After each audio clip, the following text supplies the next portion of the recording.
John the Baptist is supposed to appear as Elijah. Elijah is supposed to manifest as John the Baptist. Now, this doesn't mean anything literal.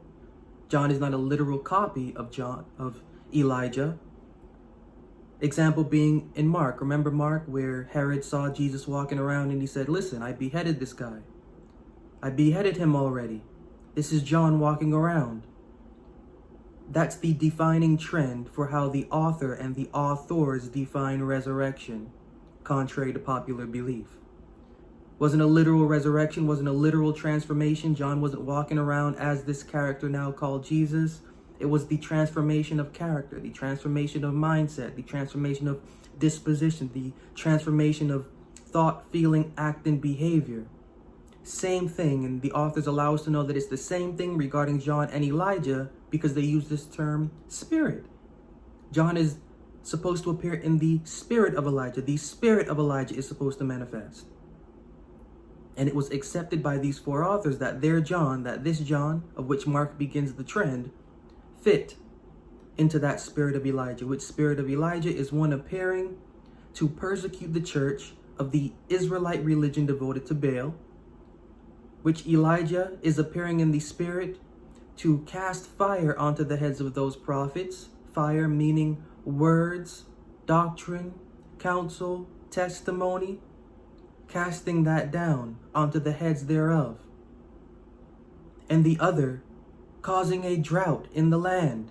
Appearing in the spirit of Elijah, this John is causing and casting a drought in the land, and a drought killing out the philosophy of the land by the philosophy that that they are putting in place. The authors are allowing us to know, along with what Mark is, now the author of Luke, they're allowing us to know these traits of character, the mindset, the station and the position that their John occupies. And it occupies everything that the author of Mark is actually setting in place concerning their agenda, concerning their mission, concerning who they're connected to, concerning the references going back to which they are supposed to be a compound of. And then the author of Luke, adding on to that, lets us know that this Elijah, this John, is supposed to appear before the great and dreadful day of the Lord. Is there someone that we can think of in history?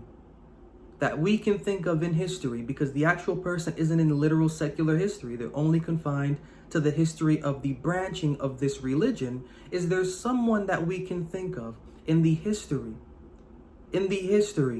of which these things belong, that was manifested before the great and dreadful day of the Lord, which to the author of Luke does not occur in any other time than their generation?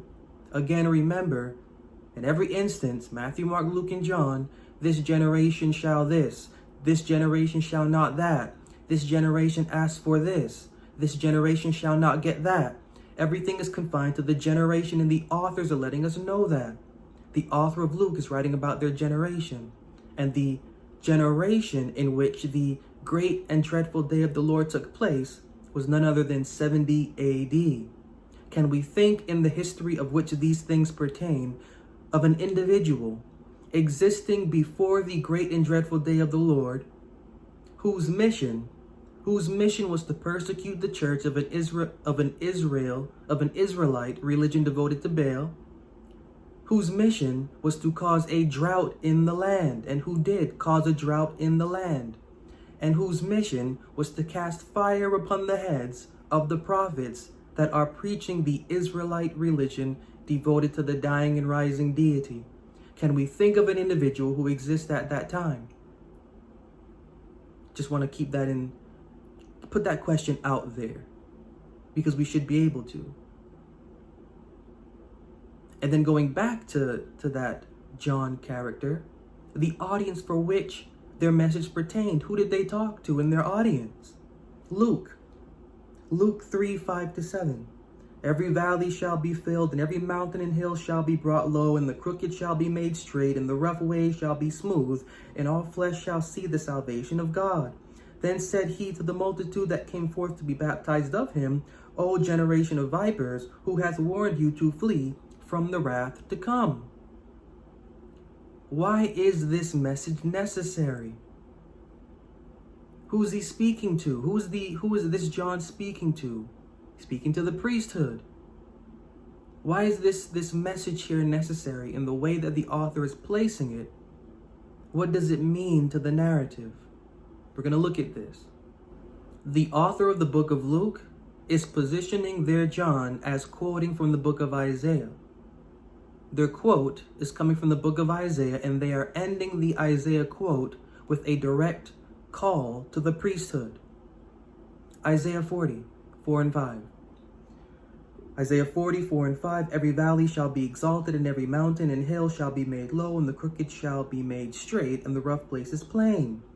And the glory of the Lord shall be revealed, and all flesh shall see it together, for the mouth of the Lord hath spoken it. Now this language is language that is not pedestrian. This is language that is built up throughout the book of Isaiah. Isaiah's thoughts, Isaiah's visions, the things in the book of Isaiah, they repeat and enlarge. They repeat and enlarge. Their ideas repeat and enlarge. And by the time we get to this vision in Isaiah 40, there is an enlargement of a vision that has been continually repeated previously, which origin you can find in Isaiah chapter 2.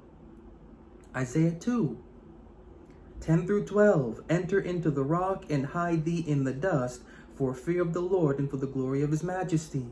The lofty looks of man shall be humbled, and the haughtiness of men shall be bowed down, and the Lord alone shall be exalted in that day. For the day of the Lord of hosts shall be upon every one that is proud and lofty, and upon every one that is lifted up, and he shall be brought low.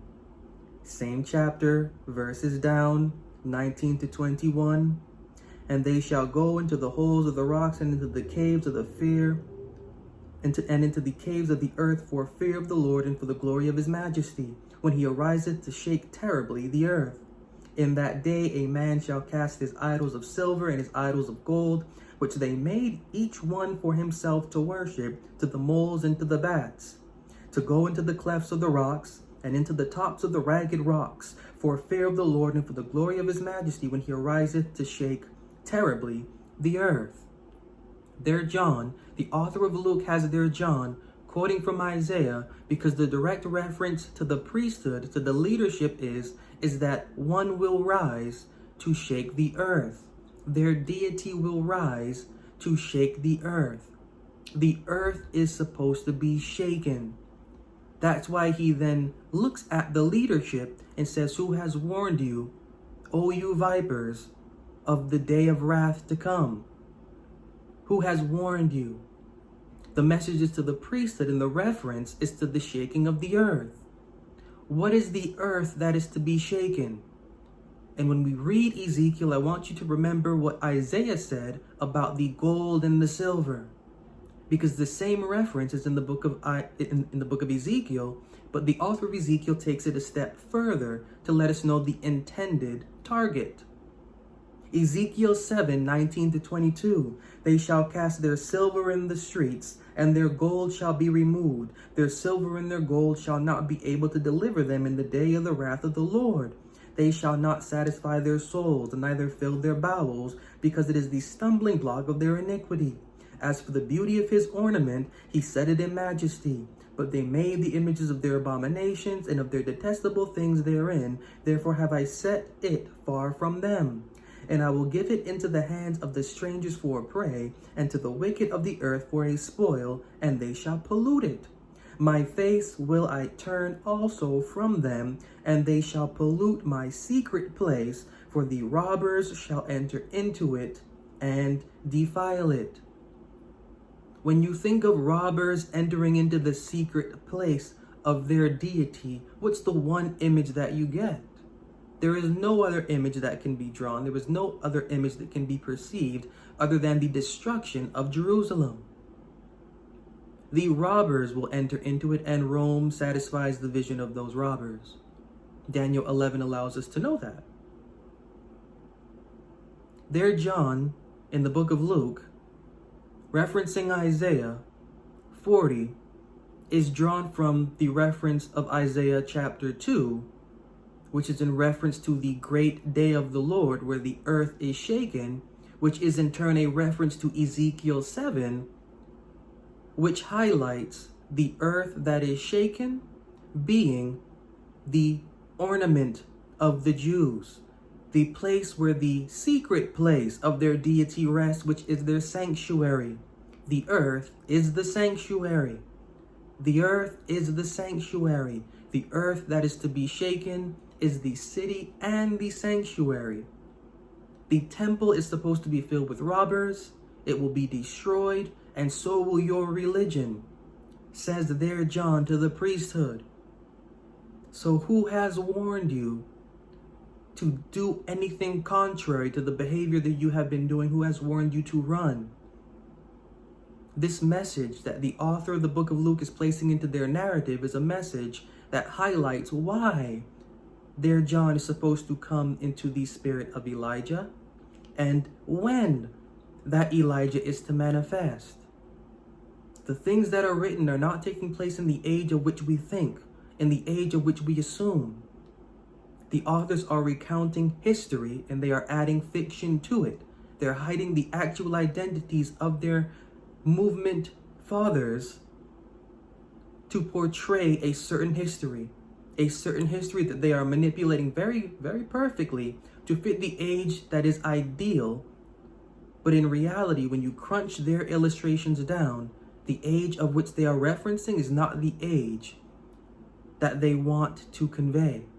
Want to know about an efficient way to study the Bible? In just a few seconds, I'll show you how. Introducing BibleGateway Plus, your ultimate Bible study companion. With a subscription, you get access to premium resources and tools. Imagine exploring the Bible with commentaries and study notes at your fingertips. BibleGateway Plus integrates everything seamlessly. Want to dive deeper into the Bible? It's simple with exclusive content like dictionaries, devotionals, and more. Enhance your personal relationship with the Bible today. Sign up for BibleGateway Plus and transform your study routine. Because Bible Gateway is our sponsor, be sure to use the affiliate link to secure your discount. Happy studying, and may your journey be blessed.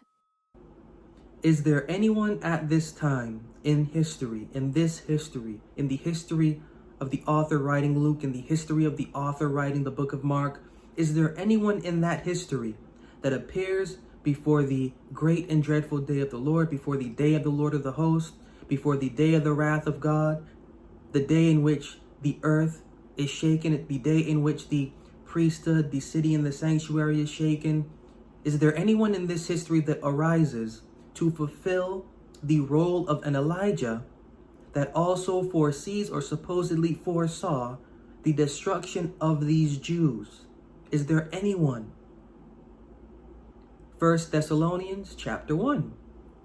1 Thessalonians chapter 1, 9 and 10. For they themselves show of us what manner of entering in we had unto you, and how you turned to God from idols to serve the living and true God, and to wait for his Son from heaven, whom he raised from the dead, even Jesus, which delivered us from the wrath to come. What wrath? What wrath? The author of Thessalonians has a philosophy and a doctrine of which, if you can, at this point in time, reserve yourself to it, you will be saved from the wrath to come. What is the wrath to come? Next chapter, 1 Thessalonians chapter 2, 14 to 16. For you, brethren, became followers of the churches of God which in Judea are in Christ Jesus. For you also have suffered like things of your own countrymen, even as they have of the Jews, who both killed the Lord Jesus and their own prophets, and have persecuted us. They please not God, and are contrary to all men, forbidding us to speak to the Gentiles that they might be saved, to fill up their sins always, for the wrath is come upon them to the uttermost. The author writing the Thessalonians foresees wrath occurring upon the Jews. The author writing this foresees wrath falling upon the Jews, and this wrath falling upon the Jews due to them not wanting to hear or accept the doctrine that they are putting out. It is their rejection of this doctrine. It is their ill treatment of this movement of theirs that is allowing the reader to know, or supposedly foresee, that divine justice will be served.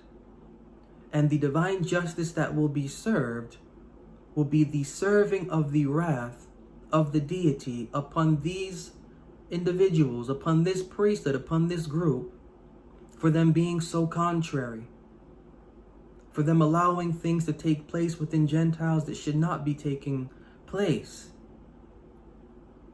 We have someone in history that is going around talking about a wrath that is to come upon the Jews for the rejection of a particular message that they are giving and for failing to accept the main deity, the main demigod that they are preaching, the main Jewish demigod that they are preaching. There is someone that fits the bill leading up to the great and dreadful day of the Lord, with the message, with a similar message of that John in Matthew, Mark, Luke, and John, of which Mark begins the trend. Turning to Psalm, because the individual here that is supposed to appear as an Elijah is supposed to appear as the author of Luke, quoting Malachi, as a son of righteousness. Is it possible to find a son of righteousness that is to comfort at this time before the destruction, possibly during and definitely after the destruction, with healing in their wings? What does it mean for such a character to manifest on the scene and to partake of the title of Son of Righteousness with healing? Psalm 9, 8 through 10. And he shall judge the world in righteousness. He shall minister judgment to the people in uprightness.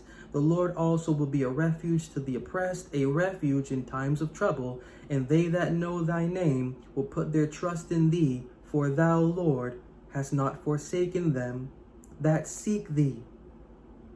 At the time of this great and dreadful day, there is supposed to be comfort through trust, comfort advanced through trust. This Elijah figure doing so. Are they alive when it happens? Doesn't really matter, because their message will be to them, the hearers, the observers, as a son of righteousness. What does it mean to comfort, or for them to comfort, or for that message to comfort at that time? One becomes a sure comfort in a time of trouble, as the psalm states, through trust and by advancing trust. How is it that this message that is to be given by this Elijah, which message and which Elijah both trace back to a title, Son of Righteousness, how are they supposed to leave in such a time of peril their observers or assemblies, or their assembly, with healing in their wings? Psalm 59, staying in the book of Psalms. Psalm 59, 12 to 16, for the sin of their mouth and the words of their lips, let them even be taken in their pride, and for cursing and lying which they speak.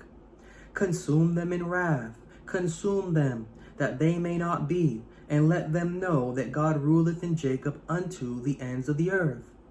And at evening let them return, let them make a noise like a dog, and go round about the city.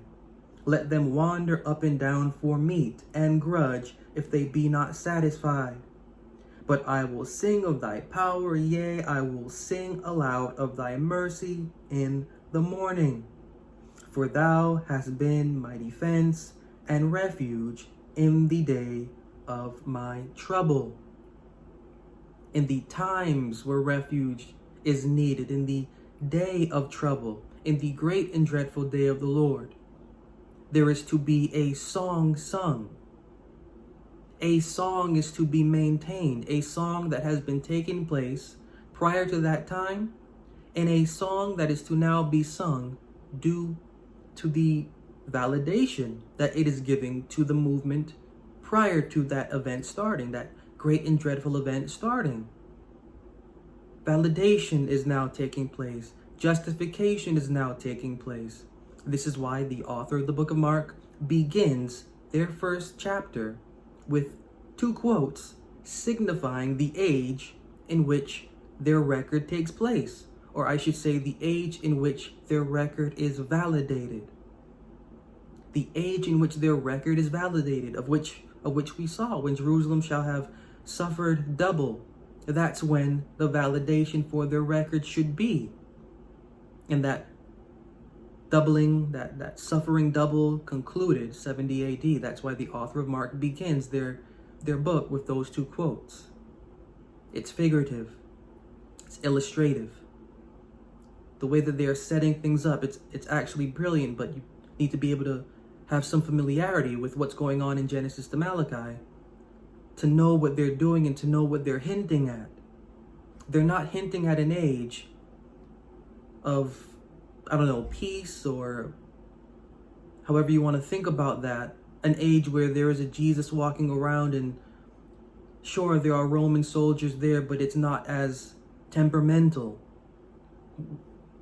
That's not the age of which this is written in when we analyze the lingo that they're using.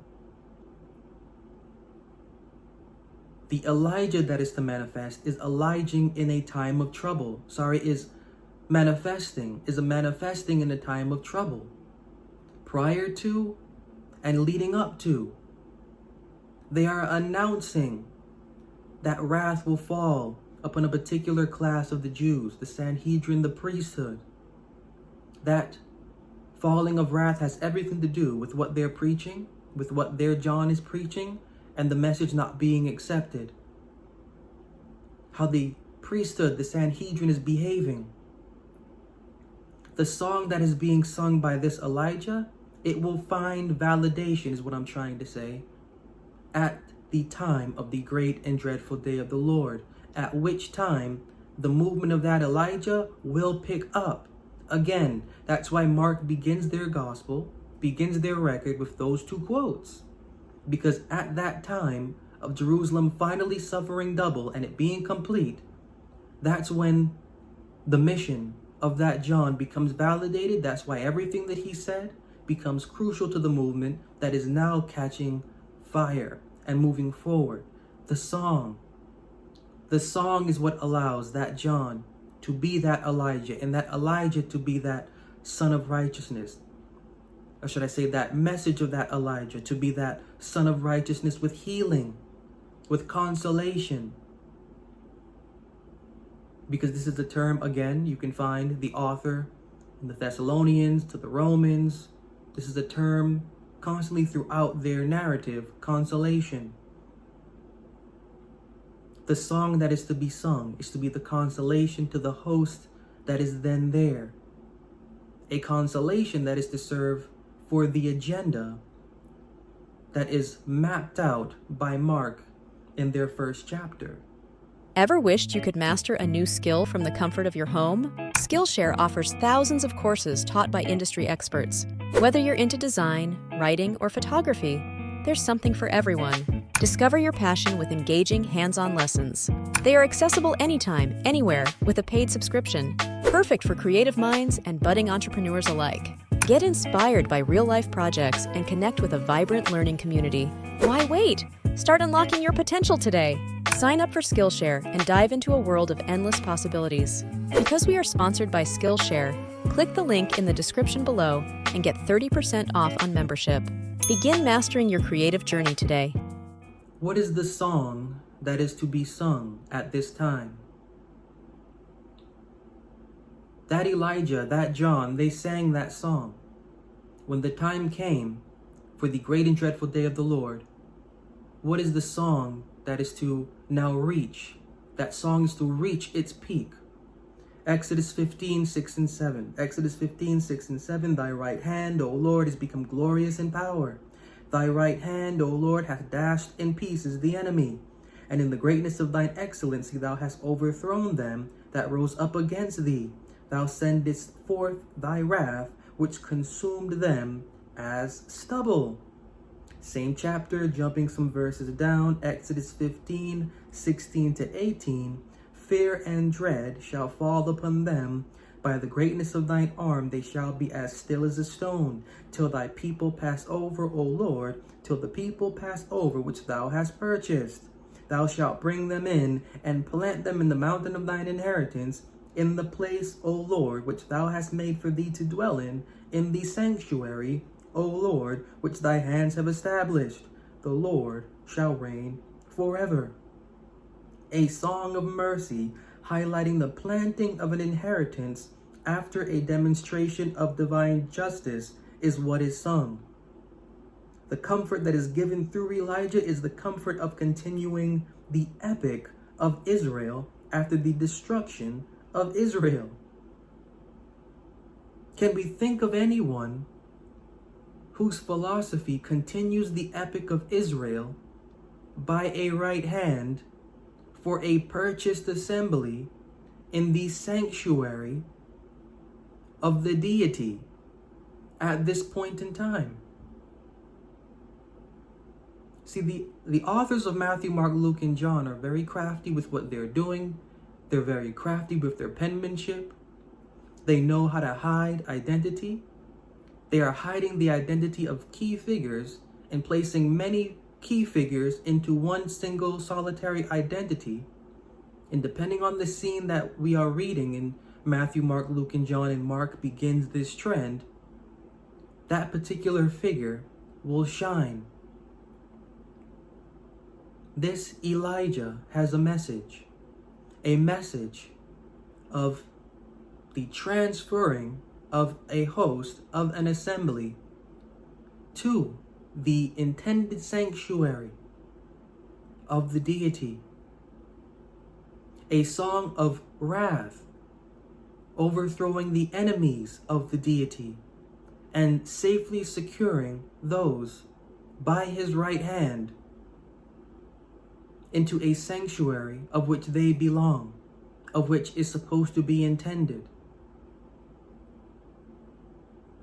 All of the imagery that the authors of Matthew, Mark, Luke, and John use, Mark and Luke are who we have been investigating. Their John is a particular messenger for a particular message. Their hope that is to come after them, the one that is supposed to be mightier than them, who they are mixing with the wind of the West, the doctrine of the West, is supposed to be the deliverer for this assembly. And this deliverance occurring only after their death, because it can only take place after their death. It can only take place. And that deliverance transitioning that assembly to the intended sanctuary. Because the ones for whom this message is supposed to be for, they are rejecting it, and the deity will know that, and the deity will destroy them. Nevertheless, there is a greater sanctuary for the ones that will catch on to this message. There is a greater sanctuary. And this greater sanctuary is the one that will need to be honored. Because at this point in time, it will be proven with the destruction of that Sanhedrin and that priesthood and that city and that sanctuary that they are actually the enemies of the deity. This John, who is appearing as an Elijah, is manipulating the Jews' religion and history to foreshadow the necessary song that he is singing at a point in time. Now, all of this is supposed to appear as prophecy. All of this is supposed to appear as mystical, as if it's supposed to happen and it's not happening yet, but the authors are writing because it has already happened. It's not prophecy. These are historians that have lived through the experience, and they're scripting their narrative as if it is prophetic. Their John appears before the great and dreadful day of the Lord, and they know who that John is. They are leaving the mark of this figure, of who I'm sure we can tell is, by giving him an alter identity, yet an identity fixed to his name. John translates to mean sent. One sent for a particular mission, to cause a drought in the land of the Jews, to persecute the church of an Israelite religion devoted to a dying and rising deity, and one sent to cast fire of words, fire, hammering words, fire words upon their heads. There is an individual that fulfills the vision of doing this. The authors know who it is. Reading this we won't, but piecing these things together, putting them all and arranging them together, it's really not difficult to see who the authors are pointing to, and in doing so, the age in which they are referencing.